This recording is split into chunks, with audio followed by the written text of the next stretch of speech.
Friends, welcome back. आज हम कुछ इजी होम्योपैथी के बारे में बात करेंगे। कैसे हम होम्योपैथी प्रैक्टिस इजी वे में कर सकते हैं, होम्योपैथी को इजी लर्न कर सकते हैं। तो पहला तो यही है कि हमारे पास जो केस हिस्ट्री आती है, हमको इसी अकॉर्डिंग जाना है। ठीक है, ट्राई तो ऐसे ही करनी है कि पूरा और कंप्लीट केस लिए हम ले ले, जैसे हमको हनुमान सर ने बताया फॉर एग्जाम्पल नंबर 5 में कि will, intellect, moral, occupation, relationship वगैरह वगैरह सब में सारा का सारा पूरा केस सेटिंग हमें करना है। उसके बाद ही हमें रूब्रिक्स पर जाना है या मेडिसिन पर जाना है। ठीक है, तो फर्स्ट ट्राई तो मैं आपको अगर बोलूँगा तो एक्यूट्स कैसे लिए जाते हैं। एक्यूट्स में कोज और इफेक्ट, ये दो वर्ड आप अपने आप में ध्यान रख लो। कोज और इफेक्ट कैसे, आइदर केस इज सोरिक यानी बहुत इतना डिरेंजमेंट नहीं है, माइल्ड डिरेंजमेंट है, तो हमें क्या करना है, कोज लेना है। Cause can be physical, can be mental cause, यानी कि भी कोई एंगर आ गया, गुस्सा आ गया, कोई चिंता थी, कोई डर था, कोई दुख था, कोई किसी ने डिसेप्शन किया या व्हाटएवर, बहुत सारे रूब्रिक्स हमारे पास। लेकिन व्हाटएवर ये एक मेंटल इमोशन आ गया, उसके बाद बीमारी की शुरुआत हुई। और फिजिकल इमोशन लाइक भाई हम ये बोल सकते हैं कि बार बारिश हो गई या बारिश में भीग गए, या हमने कुछ में पूरा ऐसा काम कर दिया था, इसमें मैंने कुछ ठंडा पी लिया या ऐसे ही ठंडा कुछ पी लिया, या नाइट में कुछ ठंडा पी लिया, या और कोई कैसे ना डस्ट के वजह से हो गया, या कोई भारी पवन की वजह से हो गया, या वेदर चेंज की वजह से हो गया, या मुझे बहुत ज़्यादा पवन लग गया, या थंडरस्टॉर्म का जैसा वेदर था उसकी वजह से मुझे तकलीफ हो गई।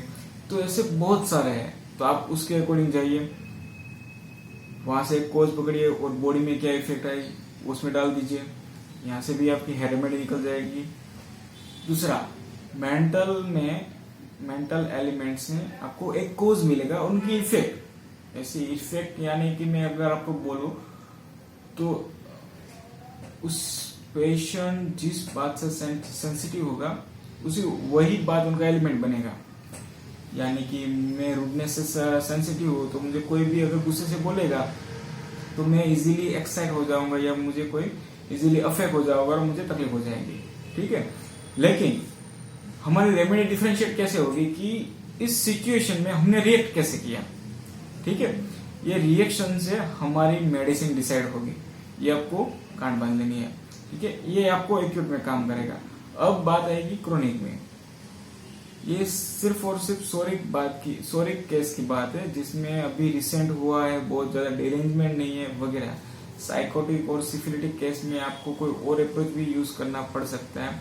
हाँ, लेकिन हमने एक बात ये बोल सकता हूँ कि अगर हमने पूरा केस लिया और केस में जो कहते हैं ना कि ऊपर उठ के क्या आ रहा है वही लेना है, जो हमें बार बार दिख रहा है, जो बार बार हमारे सामने आ रहा है, जो बार बार पेशेंट बोल रहा है, उनको ज्यादा से ज्यादा इम्पोर्टेंस देना है।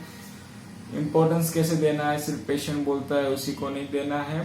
पेशेंट जो बोलता है और जो उसने मैनिफेस्ट किया है मतलब कि उनके सराउंड में जो हो चुका है उसको भी कंसीडर करके क्रॉस चेक करके हमें ये करना है।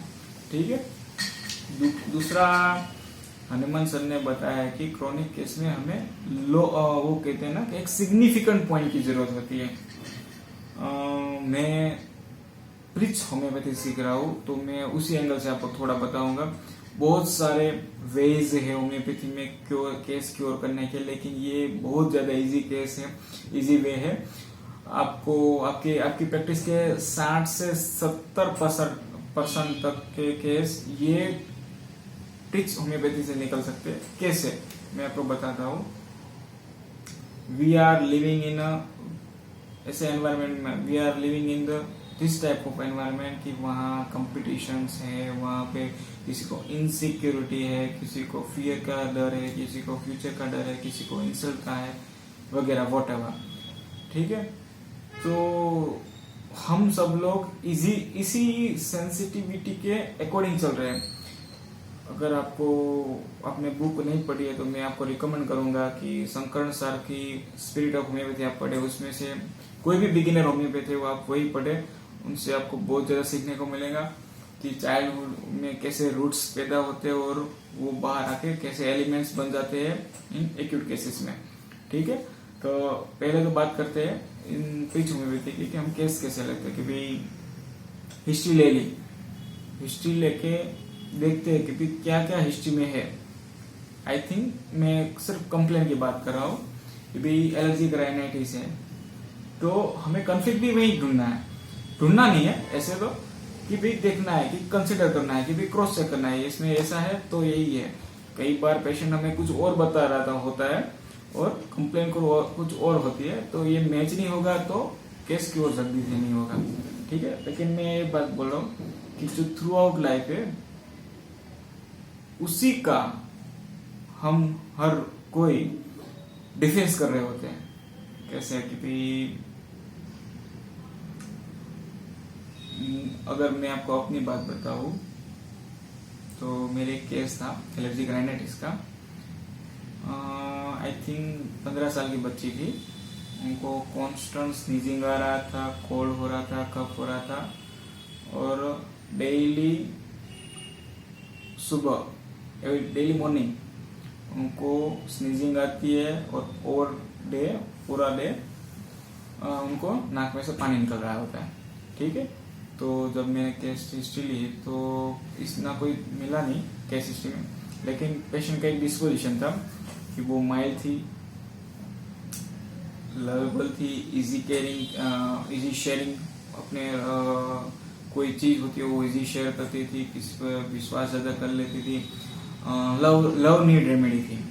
ठीक है, मैं थोड़ी और पीछे गया तो जब माँ की हिस्ट्री ले रहा था तो उसकी मम्मी ने तो कुछ नहीं बताया था, लेकिन बच्ची के पास से पता चला था कि जब वो बच्ची बॉर्न हुई थी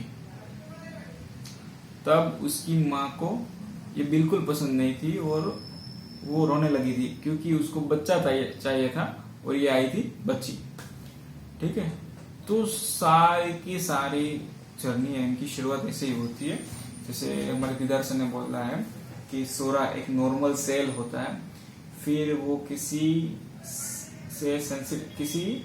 एक्सटर्नल स्टिमुलाई से सेंसिटाइज होता है, फिर उनका एक फॉल्स परसेप्शन बनता है और इसी फॉल्स परसेप्शन की वजह से वो अपने आप को डिफेंस में ले जाता है।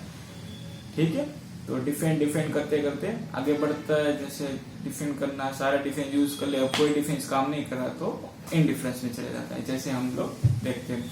ठीक है, इसीलिए वेरियस स्टेज में हमारे पास सारी रेमेडीज आती है। तो मैं बात यही करूंगा कि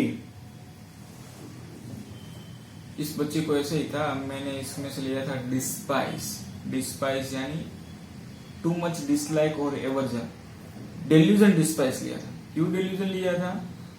क्योंकि बच्ची ने, ये माँ का परसेप्शन था, अगर आप जोना चाहिए तो, कि भी बच्ची होगी तो ये होगा, बच्चा होगा तो ये होगा।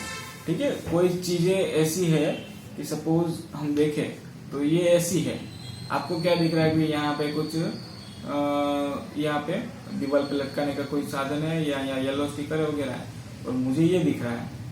ठीक है, तो मैं ये बोल रहा हूँ कि इसमें एक बटन जैसा है, इसमें ऐसा कुछ लिखा है, आप यहाँ से देख के ये बोल रहे हो, तो इसका मतलब ये नहीं है कि आप सही और मैं गलत हूँ। ठीक है, लेकिन हम सबका परसेप्शन यही है कि इसका यही होता है।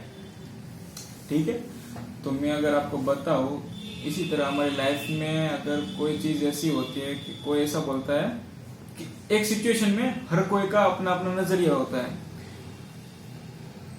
किसी की लाइफ में उसकी नीड लव ज्यादा वो कहते हैं मैटर करती है, किसी की लाइफ में पैसा ज्यादा करता है मैटर, किसी की लाइफ में इज्जत ज्यादा मैटर करती है, किसी की लाइफ में हर्ट ना हो ऐसा, किसी की लाइफ में सपोर्ट ज्यादा चाहिए वगैरह वगैरह। अकॉर्डिंग टू कॉन्स्टिट्यूशन ये सब होगा। ठीक है, तो हमें यही देखना है कि पेशेंट ने क्या परसीव किया उस लाइफ में, वो सिचुएशन बना।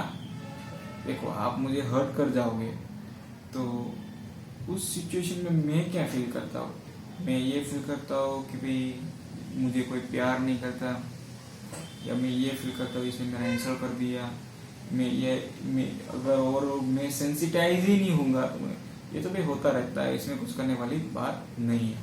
ठीक है, ऐसे डिफरेंस होते रहते हैं, लेकिन हमें यही सीखना है कि भाई ये सिचुएशन बनी, उसमें से पेशेंट ने क्या परसीव किया कि भाई डिस्पाइस, मुझे पसंद नहीं किया जा रहा है, या मैं अपनी माँ को पसंद नहीं की। ठीक है, और दूसरी बात कि उसकी वजह से उसकी माँ का हर समय उन पर डोमिनेशन रहा होगा। वो कहती है कि एक परसिक्यूटेड जैसी फीलिंग आ रही है कि और मेरे भाई को, अगर मेरा उसका एक भाई भी है, तो वो बोल रही है कि मेरा एक भाई भी है और उसे कोई चीज चाहिए, उसे कुछ करना है, तो उसे कोई कभी भी उसे मना नहीं करने में आएगा, लेकिन मुझे करने में आएगा। फिर अभी उनको 2 साल से ही हुई थी, तो मैंने बोला 2 साल में ऐसा क्या हुआ था। ठीक है, तो पेशेंट आई थिंक 10 में या 12 में आई थी, तो आई थिंक 10th में ही थी।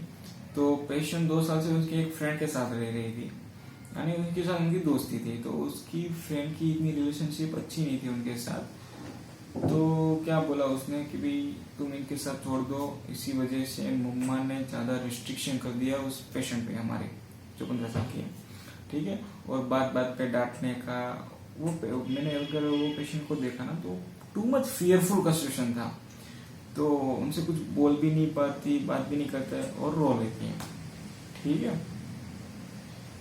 तो मैंने 2 रुब्रिक उठाए थे उसमें से, एक तो डेल्यूजन डिस्पाइस। हम कहते हैं ना कि हमारी सबकी लाइफ एक डेल्यूजन पर चल रही है, शायद वो डेल्यूजन हमारा भी हो और शायद वो डेल्यूजन हमारे पिछली पीढ़ी का भी आ रहे हो कि हम गरीब है, हमें अमीर होना है। ठीक है, हम ये है तो हमें ये होना है। सबकॉन्शियसली हम बोलते हैं कि हेरिडेटरी हमें बीमारी आती है, तो सिर्फ बीमारी नहीं आती, उनकी बिलीफ भी आती है, तो ऐसे ही बिलीफ वो आगे बढ़ती है। मैं टू मच शॉर्ट बना रहा हूँ तो आपको ज्यादा अंडरस्टैंड हो सके इतना। ठीक है, ये सिर्फ इजी में एक दिन में या एक वीडियो में नहीं पता चलेगा, तो होप यू अंडरस्टैंड कि मैं धीरे धीरे आपकी डिमांड्स के अकॉर्डिंग बनाता रहूंगा।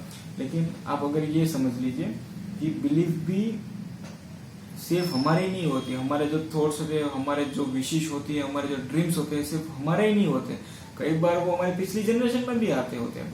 ठीक है, तो मैंने उसमें 2 रुपये उठाए थे, एक डिस्पाइस, और डिस्पाइस कर कौन रहा था, वो डिक्टेटर, वो 2 मिला के उसमें से फॉस्फोरस पेशेंट को दी थी। पेशेंट विद इन 2 और 3 मंथ में कम्प्लीटली बेटर हो गया था। हाँ, एक ये भी है कि हम वेट बहुत ज्यादा करते हैं, लेकिन अकॉर्डिंग टू अगर आप मेरा एक्सपीरियंस दोगे तो with in first day of remedy patient को कुछ ना कुछ तो बेटर होने लगेगा, और मैक्सिमम 7 डेज में अगर आपकी रेमेडी काम नहीं करें, either acute or either chronic, you can change the remedy maximum 7 days, उससे ज्यादा नहीं। हम कई बार हम क्या करते हैं, 6 महीने तक मेडिसिन चेंज नहीं करते, ये बिल्कुल नहीं है। Homeopathy is very very fast, उसकी एफिशिएंसी इतनी फास्ट है कि आप बिलीव नहीं कर सकते हो।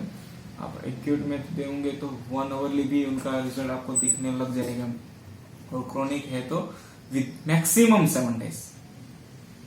अगर आप मैक्सिमम 7 डेज में अगर आप पेशेंट आपके पास आया और बहुत ज्यादा सिवियरिटी है, तो आपको विद इन आप घंटे में भी मेडिसिन चेंज कर सकते हो। ऐसा कोई नहीं है कि आपको पूरे दिन या पूरे 7 दिन नहीं लगाना है। ठीक है, ऐसा कोई नहीं है। आप within hour, within a day आप मेडिसिन चेंज कर सकते हो। अगर आपको रिजल्ट नहीं मिल रहा है तो बहुत ज्यादा वेट करने की जरूरत नहीं। अगर आपके पेशेंट ने अगर आपके पेशेंट को मेडिसिन दी, अगर उनके जनरल्स बेटर नहीं हो रहे, अगर उनकी कंप्लेंट बेटर नहीं हो गई, तो वो काम ही नहीं करेंगे इतने डोज देने के बाद भी। ठीक है, एक्चुअल में हम ऐसे केसेस में वाटर प्रोटेक्ट ज्यादा यूज करते हैं, जिसका वीडियो मैंने आगे बनाया हुआ है, आप उनके देख सकते हो। ठीक है, अगर आपको और किसी की भी जानकारी चाहिए तो आप मुझे कमेंट्स करें, तो मैं अपने तरीके से वीडियो बनाता रहूँगा, आपको शेयर करता रहूँगा। होम्योपैथी बहुत इजी है, बहुत फास्ट है और बहुत चीप भी है, बहुत ही अफोर्डेबल है। आप उनको यूज़ करो, आप अपने सराउंडिंग में सबको उनका बारे में बताओ, आपके रिजल्ट्स मिल रहे हैं तो आपको दूसरों को भी उनकी हेल्प करो। क्योंकि एलोपैथी को मैं ये नहीं कह रहा हूँ कि वो काम नहीं कर रही है, वो बहुत अच्छी से काम कर रही है, लेकिन होम्योपैथी से आपको साइड इफेक्ट भी कम होगी और आप अपनी लाइफ बेटर तरीके से जी सकेंगे और आपके खर्चे में भी बहुत ज़्यादा कम हो जाएंगे और ये आपको प्रॉफिट भी बहुत देगी, क्योंकि ये लाइफ को बेटर करती है, लाइफ को अच्छा करती है। ठीक है, मेरी यही गुजारिश है कि आप होम्योपैथी चूज करो। अगर आपको रिजल्ट नहीं मिल रहा है एक डॉक्टर के पास, तो हम जैसे एलोपैथिक में एक एमडी के पास रिजल्ट नहीं मिल रहा है तो दूसरे एमडी के पास जाते हैं, वैसे ही अगर आपको एक होम्योपैथ के पास रिजल्ट नहीं मिल रहा है तो निराश मत होइए। किसी अच्छे से बड़े वाले या कोई भी एक्सपीरियंस वाले या कोई भी आपको लगता है जेन्युइन डॉक्टर को मिलो, होम्योपैथ को मिलो। I am sure about that कि वो आपकी हेल्प जरूर करेंगे। ठीक है, धन्यवाद। अगर आपको और कोई भी जानकारी चाहिए तो मुझे कमेंट्स करें, मैं आपकी हेल्प करूँगा। ठीक है, धन्यवाद।